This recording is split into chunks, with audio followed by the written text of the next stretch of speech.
하나님의 말씀을 이렇게 받으면 그 말씀을 얼마나 오래 되새겨보고 묵상을 해보시나요? 예를 들면 요즘에 그 교회들마다 송구영신 예배를 드릴 때 말씀 한 구절씩을 뽑아요. 저희 교회에서도 그렇게 하는데 그걸 이제 보통 교회에서 이게 1년 동안 우리가 붙잡을 수 있는 말씀이다 이렇게 하고 제비뽑기를 하거든요. 제비뽑기는 하나님께 속해 있다고 저도 생각하기 때문에 그거 상당히 좋은 방법인 것 같아요. 그런데 지금 제가 이 영상을 찍고 있는 건 7월인데 여러분 지난 송구영신 때 제비 뽑았던 말씀 혹시 기억을 하시나요? 믿음의 사람일수록이요 하나님께서 한번 주신 말씀을 잊어버리지를 않아요. 그 말씀을 계속 가지고 있어요. 성경이 그 전체 66권이 우리에게 로고스의 말씀이기도 하지만 하나님이 그때그때 우리에게 하시는 그런 특별한 말씀을 또 레마라고 하거든요. 그런 레마의 말씀들 하나님께서 나한테 주셨다라고 믿는다면 그 말씀을 1년뿐만 아니라 뭐 2년, 3년, 평생도 이렇게 내가 반복해서 묵상하고 또 생각하고 하는 그런 습관이 참 필요한 것 같아요.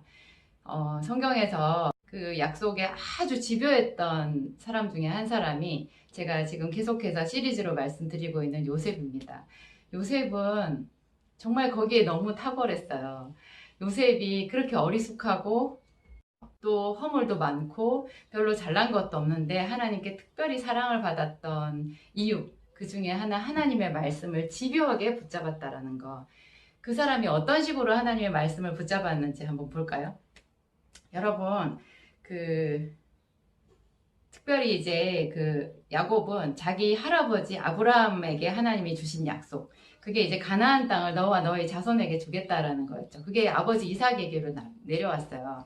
그런데 야곱은 자기가 장자로 태어난 게 아니라 외아들로 태어난 게 아니라 에서라는 쌍둥이 형이 있었잖아요. 그 형이랑 같이 이렇게 태어났고 자기는 장자가 아니기 때문에 장자가 아니면 그 계보가 이렇게 내려오지를 않아요. 그래서 물론 아들이니까 나름 받을 유업은 있었겠지만 야곱은 자기가 주인공이 되고 싶었던 거예요. 하나님의 약속을 이어받는 바로 그 주인공이 되고 싶었던 거예요. 그래서 너무 그것을 사모했기 때문에 이제 형을 속이는 방법까지 써가지고 눈이 멀고 귀가 어두운 아버지께 가서 형의 옷을 입고 들어가가지고 자기가 형 에서라고 당신의 아들 에서라고 저를 축복해 주세요 하고 장자의 축복을 가로챈 적이 있잖아요. 그런데 그렇게 야곱이 형 에서가 되고 싶어 했던 것은 아버지의 유산을 탐해서가 아니라 하나님께로부터 내려오는 보이지 않는 그 약속의 말씀을 자기 것으로 하고 싶었기 때문이거든요.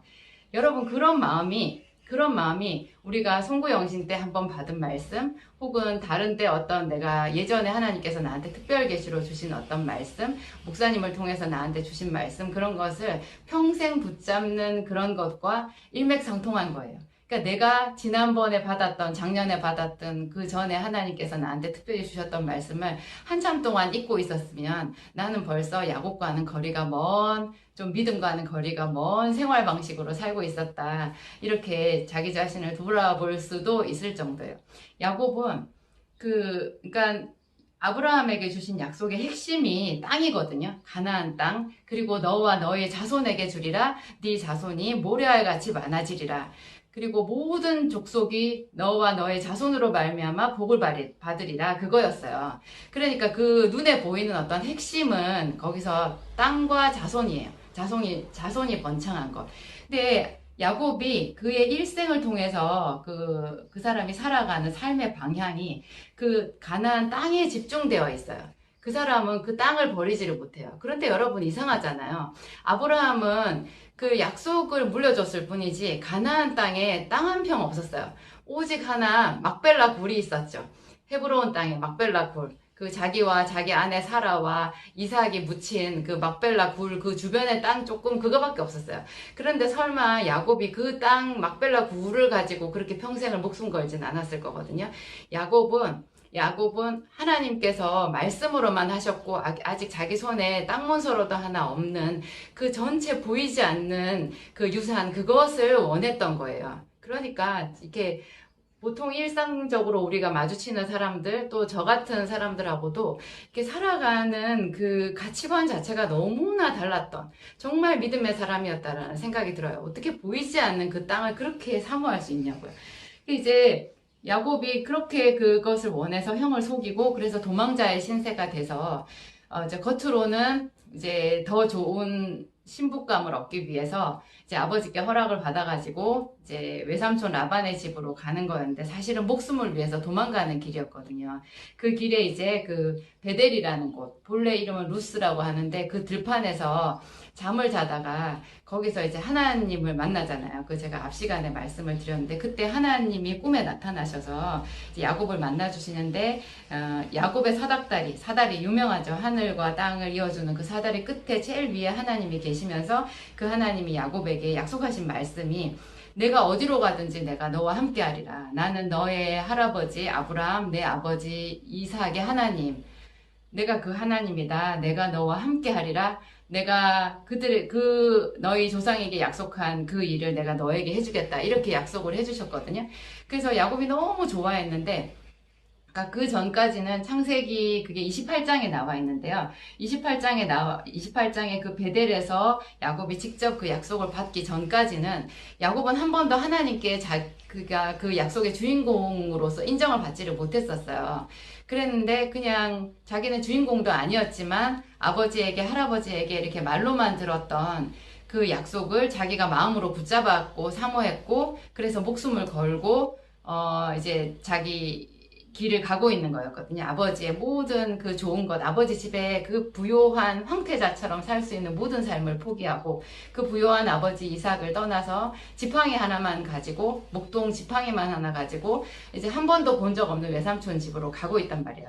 거기서 그 베델에서 하나님이 만나 주셔가지고 그 야곱의 사모함을 인정해 주셨어요. 내가 너와 함께 하리라. 그리고 내가 어디로 가든지 너를 지키고 내가 너에게 허락한 것을 다 이루기까지 너를 떠나지 아니하리라. 그런 황송한 말씀을 해주셨어요. 여러분, 야곱이 꾼 꿈이 그냥 예사 꿈이었을까요? 야곱이 그 꿈을 꿨을 때 하나님의 사닥다리 그 위에 하나님이 계신 그 모습이 정말 영광스러웠을 것이라고 저는 그렇게 생각해요.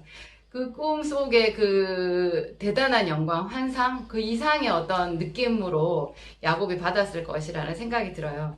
그랬는데 이제 20년의 세월이 지났어요. 그래서 야곱이 외삼촌 라반의 집에서 다시 이제 자기 고향으로 돌아오려고 하는 그때요. 야곱이 사실 돌아오고 싶었을까요? 야곱은 여러분 우리 육적인 생각으로는 사실 돌아오고 싶지 않았을 거예요. 돌아와야 되지만 왜냐하면 자기 형이 아직까지도 자기를 향해서 분노를 풀지 않고 있었다라는 것을 야곱이 알고 있었을 거거든요. 그 형이랑 부딪혀야 되잖아요. 무섭거든요. 형 에서는 사냥을 좋아하는 사람이었어요. 여러분, 사냥은 짐승을 죽이는 거예요.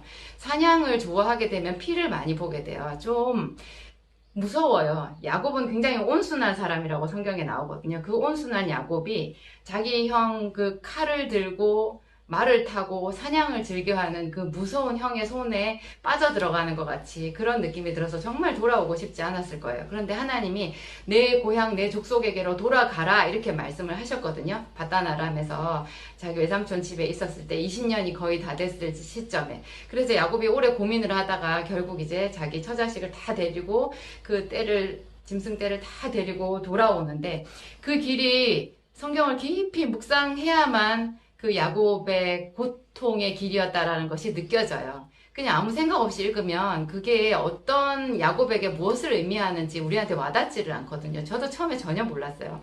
읽을수록 그것은 정말 야곱이 순종하기 힘든 길이었고 목숨을 건 길이었다라는 것. 마치 도수장으로 양이 끌려가는 것 같이 그렇게 고통스럽고 두려운 길이었다는 것. 그런데 야곱이 그 길을 묵묵히 올 수 있었던 것, 그것은 그가 그 하나님의 약속을 자기가 받기 위해서 그렇게 사모하는 하나님께 그 약속을 받기 위해서 그렇게 할 수밖에 없었다라는 거예요. 그러니까 그 믿음의 힘이라는 거죠. 그 야곱이 야복강가에서 기도를 하잖아요. 자기 형 에서가 설마 했는데 자기가 그렇게 몇 대로 선물을 미리 보내고 형 에서와 화해를 하기 위해서 지금 천천히 길을 가고 있는데 그게 이제 연락이 온 거예요. 앞에 자기가 선물 때를 먼저 보낸 그 종들에게 연락이 왔어요. 형 에서가 400명의 군사를 끌고 자기를 향해서 지금 달려오고 진격해오고 있다는 거예요. 그 소리를 들었을 때 야곱이 이제 굉장히 두려워하면서 하나님께 기도하고, 그리고 그게 이제 결국 야복강가에서 하나님의 사자와 1대1로 씨름하는 그 장면이 나오거든요. 그때 야곱이 하나님께 기도했던 것은 딱 한 가지예요. 놀라워요. 야곱은 하나님께 하나님 저를 축복해 주소서 이렇게 기도해요. 우리 보통 생명의 위협을 느끼면 뭐라고 기도하겠어요? 자기를 죽이려고 하는 그 사람에 대해서 집중해가지고 제대로 이성적으로 기도를 할 수가 없어요. 그냥 살려달라고 막 이렇게 할 거예요. 그런데 야곱은 형을 막아달라 뭐 이런 얘기도 그 순간에 야복강가에선 하질 않아요. 하질 않고 오로지 한 가지 기도 제목을 말하는데 나를 축복해 주소서 이렇게 말해요. 야곱은 그런 비밀을 알았어요. 내가 하나님께 복을 받으면 내 원수도 나로 더불어 화목하게 된다는 것. 모든 내 주변의 나의 대적들이 다 잠잠해진다라는 것. 그것이 어떤 형의 탓이 아니다. 형이 마음씨가 나쁘고 분노가 크고 좀 이상한 사람이라서 자기를 미워해서 그런 게 아니다. 내가 하나님께 복을 받으면 모든 문제가 해결된다. 거기서 더 깊이 들어가면 야곱은 인생의 문제는 하나님께 맡기면 된다라는 것을 알았어요. 하나님은 그리고 우리에게 복을 주시는 분이다. 그런 것을 알았던 거예요. 여러분은 하나님께로부터 뭐가 온다는 생각이 드세요? 사람들은 종종 이렇게 해요. 자기 주변에 좀 힘든 일이 생기고 불길한 일이 생기면 왜 하나님 나를 이렇게 힘들게 하시냐, 이런 말을 하기가 쉬워요. 그런데 믿음이 깊어질수록 사람들은 고백하게 돼요. 하나님은 항상 나에게 복을 주시는 분이다. 어떤 상황에서도 하나님은 나를 보호해 주신다. 그분은 언제나 나에게 좋은 것을 주신다. 이 야곱은 그것을 알았던 거죠. 그래서 하나님 나를 축복해 주세요. 이렇게 해서 그 축복을 받잖아요. 그 대가로 야곱은 환도뼈가 부러져요. 이게 어디 고관절이라고 하는데요. 그래서 야곱은 평생 다리를 절고 살았어요. 그 이후로. 그게 저는 신약에서 사도 바울이 말하는 예수의 흔적이라는 생각이 들어요. 이제 이후로는 아무도 나를 괴롭게 하지 말라. 내가 내 몸에 예수의 흔적을 가져노라. 사도 바울이 한 유명한 말이거든요. 저도 그런 예수의 흔적을 갖게 되기를 원해요. 여러분들도 야복강가에서 고관절이 부러졌던 야곱과 같은 그런 흔적, 영광의 흔적을 가지게 되시기를 바랍니다. 그 다음에 여러분, 제가 좀 말이 길어지긴 한데 한 가지 빼놓을 수 없는 것 있어요. 야곱이 얼마나 그 약속의 땅을 바랬는지. 야곱은요, 이제 가나안 땅에 들어간 다음에 그 이제 가정에서 분란이 생기잖아요. 그거 이제 야곱에게 12아들이 있었는데 그 중에 이제 요셉하고 베냐민만 빼고 이제 나머지 형제들이 이제 요셉을 미워해요. 왜냐하면 야곱이 11번째 아들인 요셉만 유달리 사랑했거든요. 그 장황한 뭐 원인들은 따로 두고라도 일단 그랬어요. 그래가지고 다른 형들의 미움을 받아서 요셉이 이제 그 형들의 손에 의해 가지고 아버지 몰래 이제 애굽의 종으로 팔려버리게 되거든요.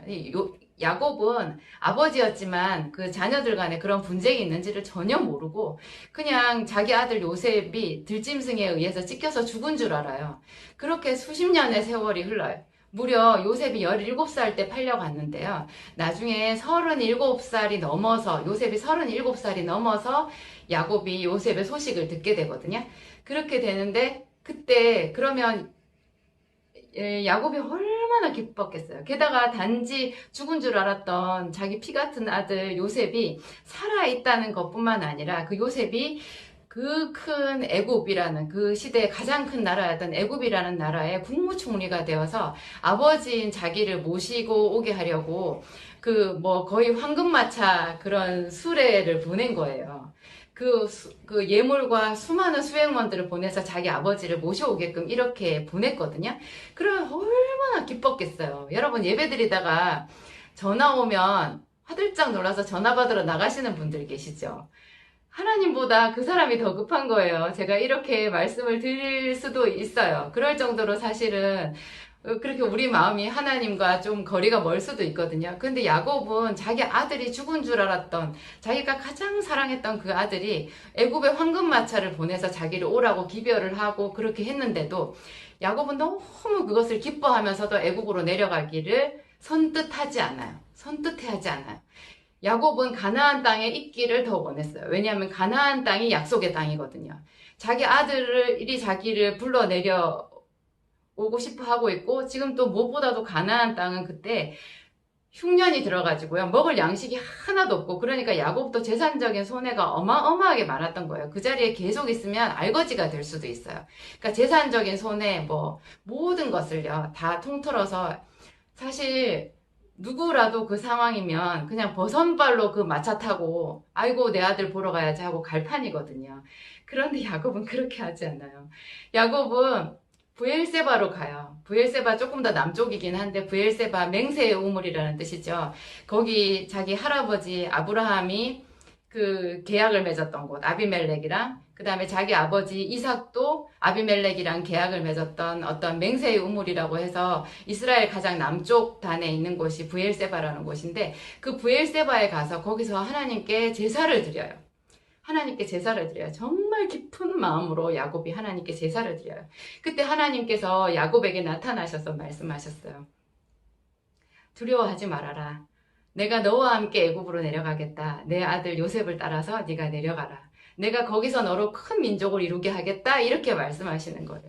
그 말을 듣고 야곱이 비로소 애굽으로 내려가요. 여러분, 이거는요, 할아버지 아브라함에게도 없었고 아버지 이삭에게도 없었던 그런 놀라운 믿음이에요. 왜냐하면 할아버지 아브라함은 맨 처음에 어떻게 됐어요? 가나안 땅에 오자마자 가나안 땅에 기근이 들었을 때 애굽으로 내려가서 자기 아내 사라를, 본이 아니었지만 바로에게 시집 보낸 그런 부끄러운 역사가 있었잖아요. 그리고 아버지 이삭도 가나안 땅에 기근이 들었을 때 자꾸자꾸 남쪽으로 내려갔거든요. 그래서 애굽으로 가려고 했는데 하나님께서 마지막 순간에 이삭을 붙잡았어요. 내려가지 말고 네가 여기 있으면 내가 너에게 복을 주겠다. 이렇게 해서 거기 있었거든요. 그것만 해도 큰 믿음인데, 야곱은 그 아버지, 할아버지보다 훨씬 더 이 땅에 대한 애착이 컸던 거예요. 그런 것을 보았을 때 이 야곱이 얼마나 하나님께서 주신 약속을 소중히 여겼는지, 자기 목숨보다, 자기 재산보다, 심지어 자기 자식보다 더 소중히 여겼다는 걸 우리가 알 수 있어요. 여러분, 이 외에 또 다른 이야기들 다음 시간에 제가 추가해서 말씀드리도록 하겠습니다. 감사드립니다.